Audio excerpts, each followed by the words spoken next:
So, hip-hop journalist Elliott Wilson found himself in a little back and forth with It Is What It Is podcast that features Camron and Mase. Now, he seemed to go on a little big academics-inspired drunk rant while he was visiting the Royal Mall podcast and said the quiet part out loud about him straight up hating. He ain't try to sugarcoat at all, but straight up hating on rappers turning into journalists and saying that he's just better at them at the job. He doesn't care what people say and went in on Cam and Mase's It Is What It Is podcast. Now, we're going to get to that clip later, but first, in case you already seen that, the Instagram account of It Is What It Is responding and firing back at Elliott Wilson. So they posted this picture right here as well as this clip right here, man. Started feeling his pockets was getting a little thinner since we got there. Might have to drop a dime on them niggas. I don't like that shit. For sure, bro. I don't like that shit. Okay, so the caption said this year just started. We just chilling the mind in our business, sipping liquor. And here come this Cuban good and junior looking motherfucker with his salty hating ass. Hey, yo, Elliott Wilson, you washed and nobody is checking for you. We the new source. Get used to a clown. You a bona fide hater at his finest. Y'all swipe left cause this high yellow nigga sounding like the illest nigga from Nebraska. And they also posted this right here, which is an image showing that Elliott Wilson follows them. And in the caption they say, hey, Elliott Wilson, then you got some nerve to be following us. But as you can see, we don't follow you, clown. So with that being said, curve, your breath stank. If Pun was alive, he would tell you to go that way. Funk out of here. So all right, let's get to the clip to see what Elliott Wilson had to say. So once again, he was visiting the Royal Mall podcast and he said the quiet part out loud, man. Peep this shit real quick. And those people that could do great interviewers are now becoming the media. Yes. Everybody's media. Summer Walker's media. Camron's running like he's Stephen A. Smith. It's what we're dealing with. Why are you saying like he's Stephen A? Why he not running around like Cameron? He's Camron to be that. That's what people be mad at you about when you say shit like that. Which I think he should lean into. Be the old villain. OD, that was hate. You know what I'm saying? That's why I think people be mad at you. Oh, it's hate. Cam is running around like he's Stephen A. Smith. No, why is he support journalist? Because he has an opinion? Why? But him and Mase have proved to have a good opinion that people care about. He got Mase having a job and really like check because the bag is there. But Elliott, you don't think that we all come from the culture of we all sit around in our neighborhoods, in front of our buildings, but in the Mark don't make you a journalist. But I'm just saying, we all sit around in our groups with our friends and talk about our sports, opinions, yes. music. That's all these guys are doing right now. But that's not fair. Is Shannon Sharp a journalist? No, but that's the or does he easier have experience bridge. from it? That's where the athlete becomes the media. That's the easier Charles Barkley. That's easier transition. So why is it easier for the athlete but not the artist?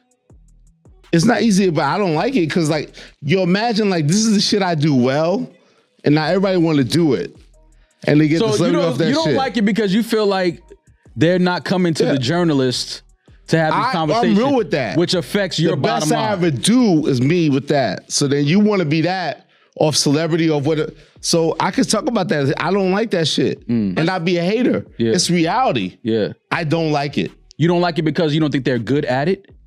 I know I'm better at it. Okay. It's me. It's my life. Okay. But Elliott, what Imagine would make you better at it? Because in this day and age, it's just not about getting the information right. It's about who's more entertaining. So who are you to say I'm better at this than them when what I'll prove it to you I'm better than you. Like I'm the best. I'm more informed. Are you better at telling a story? Are you better 100%. at getting accurate They're not information? better. Like that shit cringeworthy. I watch that shit. It's not good. Yo, Shit ain't popping. It ain't popping. I don't agree. What's the Camron interview? Was like, yo, Camron really asked the questions. Like, what are you talking about? No. But what interview did Cam take away from something of, let's say we're the hip hop ilk. Even if Maul and I aren't journalists, we're still in hip hop media. You are a hip hop journalist. What interview did Cam take away from us?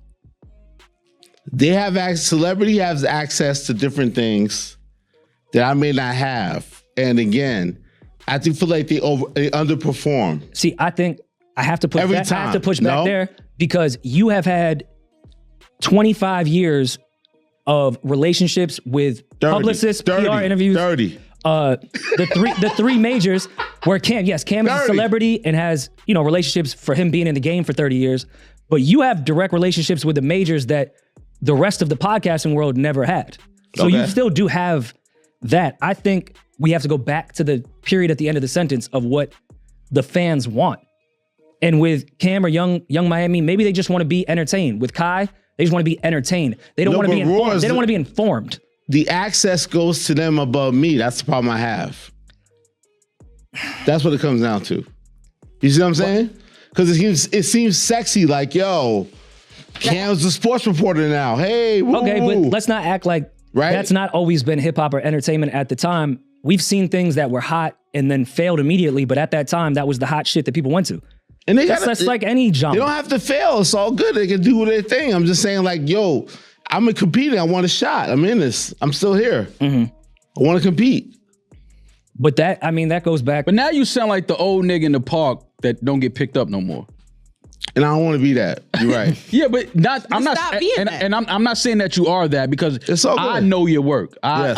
I'm from New York City. I know Elliott Wilson's work. Okay, so y'all heard the man got to say. Now here goes my quick little thoughts on the situation. So the artists cut out the middleman and are going directly to the people, and the fans have decided that they prefer to make their own opinions that way. You know, it's 2025 now, and in regards to hip hop journalists, your opinions goes just as far as a random dude on Twitter who could receive 2 million impressions on his thoughts on a song or an album. So what validates your thoughts more than his? Your connections to the industry? Well, that can be true, but in 2024, social media attempted to kill celebrities as far as their social hierarchy. So for many viewers, they don't care about your relationships. They may actually believe that you're compromised and that damages your credibility. So they rather get information from the sources themselves and form their own opinions about folks, which unfortunately still may be swayed by blog headlines and comment sections. But hey, that's just the landscape right now. Personalities rule supreme.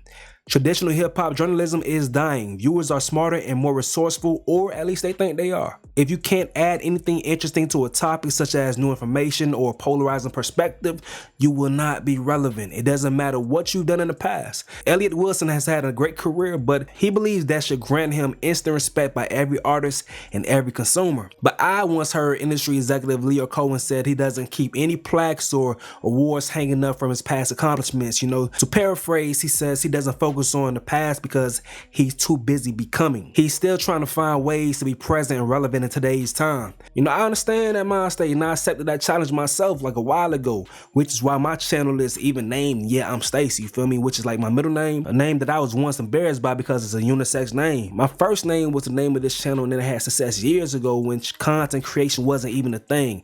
It was called Cleve Speaks, and I talked shit and made skits and things of that sort, you feel me? But I got super popular locally, but I randomly stopped, and people always asked me to bring it back. So I just used to always regret stopping and felt like my time had passed me by. But eventually I internalized that quote from Leo and said, stop worrying about who you were and focus on who you can be. So I completely scrapped the old channel name and went with my middle name, which I knew would be harder because it was something I was insecure about. But I knew that if I can be confident enough to shine with that stage name, then nothing can stop me, you feel me? And here I am today with a platform 100 times bigger than the one I was holding on to. So I said that right there to say to you, stop focusing on who you were in the past because you're still becoming. Happy New Year to all y'all out there, man. But let me know what you got to say in the comment section below. I'm going to go ahead and get up out of here, though. This is another update with Stace. Yo.